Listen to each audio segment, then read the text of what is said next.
10% lamang yung aking pong biniling share dito. Pero mukha ko ang inlabas nila, ha? And according to the billionario.com, trending pa sila. Never na kinontak ako. I'm working in Congress 4 times a week, Monday to Thursday. Our office is open in here daily. I have an office in my district 7 times a week. Pero alleging dito po na kinontak nyo ako, never nyo akong kinontak. Where is your factuality? Billionario.com.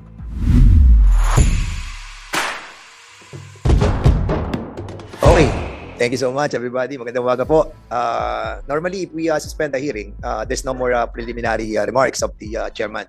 But I do it twice to deliver a preliminary remarks for certain issues that come out after the filing, the hearing of this very important resolution, resolution number 1549. Itong pong illegal gambling sa buong Calabarzon, and we expanded it through a motion of Congressman Erwin Tulfo to involve all over the country. And we acceded the request in the condition that it pertains to the resolution 1549.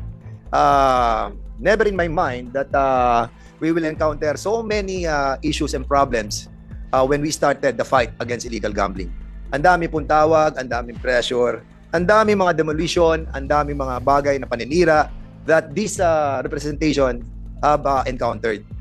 Madugo, maaaring madugo, maaaring talagang sisirain ang iyong personalidad, and this representation have encountered a lot of things like that. And I would like to remind our members who are here today that this experience that have been encountered by this representation might happen to you as well. But what I wanted to focus on is something that I encountered dramatically. Dahil ito po yung nangyari pa noong 1 taon, but binuhay nila ngayong pagkakataong ito. As a matter of fact, baka mga 3 days or 5 days ago lamang ito nangyari. Alam nyo, I just wanted to share yung sinulat ng billionario.com na kung saan sinimulan yung paninira sa akin, na kung saan binabanggit nila dito yung isang bagay tungkol doon sa maliit na bahagi ko dito sa cargo airlines na to na almost 10% lamang. Pero mas pinaniwalaan nila, no, yung issue noong mga extortionist na ang trabaho nila is to attack and collect. This is the blacklist era na kung saan palasak ang ginagawa sa cargo airlines. This is a legitimate business that we are into right now. 10% lamang yung aking pong biniling share dito. Pero mukha ko ang inlabas nila, ha? And according to billionario.com, trending pa sila. At ang ginamit nilang issue ay itong mga may-ari na mga Ukrainian people na ang kanilang layunin ay wasakin ang mga kumpanya dahil sila po ang mga nagmimidel, nag-aahente sa dalawang nagkakaroon ng problema. And to all the victims, no, na biktima ng mga ito po ang sinasabi. This is the effective method used by blacklist era is a whole complex of illegal techniques, the purpose of which is moral and psychological pressure on companies. First, this is information pressure with threats of damage of reputation. This includes posting false and fake information on the internet or social media. In legal terms, this is called defamation and blackmail.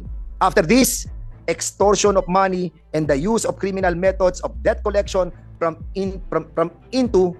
This is where threats, constant phone calls, and emails to managers and employees, psychological pressure, and false presentation of themselves as lawyers or even higher-ranking officials come into force. Ganito po ang ginawa sa amin last year.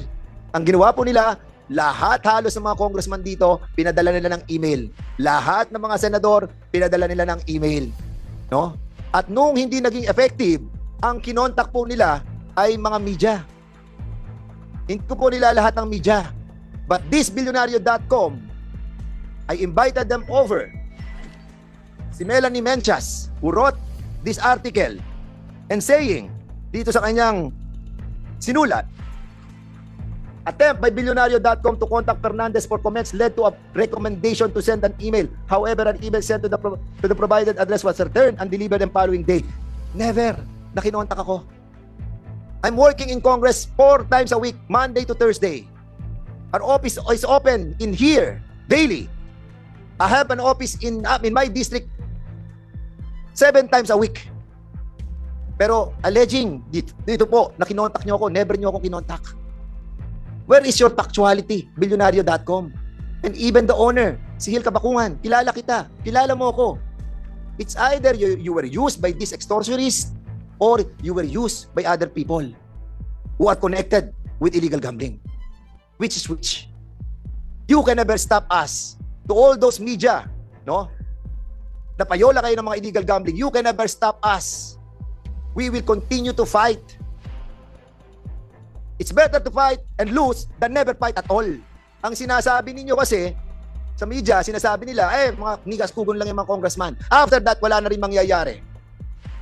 It's better to fight in few than not at all. Ang tagal na ng problema ng illegal gambling, years and decades ago. Problema na natin to.